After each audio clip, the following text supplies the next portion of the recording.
लोकसभा चुनाव के बीच बीजेपी को लगा जोर का झटका। एक और दिग्गज सांसद ने दिया इस्तीफा, कांग्रेस में होंगे शामिल। दरअसल आपको बता दें, लोकसभा चुनाव से पहले बीजेपी को कर्नाटक में बड़ा झटका लगा है। कारण कोप्पल से नाराज बीजेपी सांसद कराड़ी संगन्ना ने सांसदी से इस्तीफा दे दिया है। सांसद कराड़ी संगन्ना अमरप्पा ने लोकसभा स्पीकर ओम बिरला को इस्तीफा पत्र लिखा है।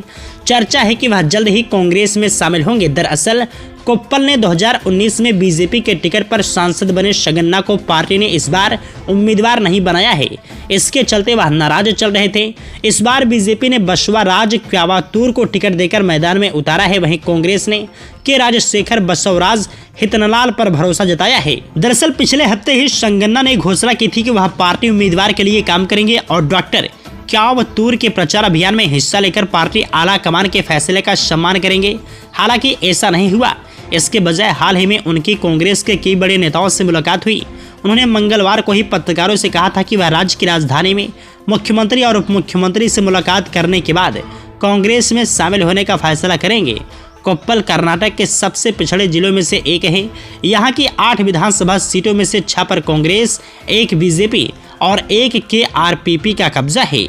गौरतलब है कि इस बार देश भर में 7 फेजों में चुनाव आयोजित किए जाएंगे और परिणाम 4 जून 2024 को घोषित किए जाएंगे। यह भारत में सबसे लंबे समय तक चलने वाला आम चुनाव होगा, जो कुल 44 दिनों तक चलेगा। फेज 1 में से 19 अप्रैल को 21 राज्यों की 102 सीटों पर मतदान होगा। वहीं फेज 2 में 26 अप्रैल को 12 राज्यों की 88 सीटों पर मतदान होगा।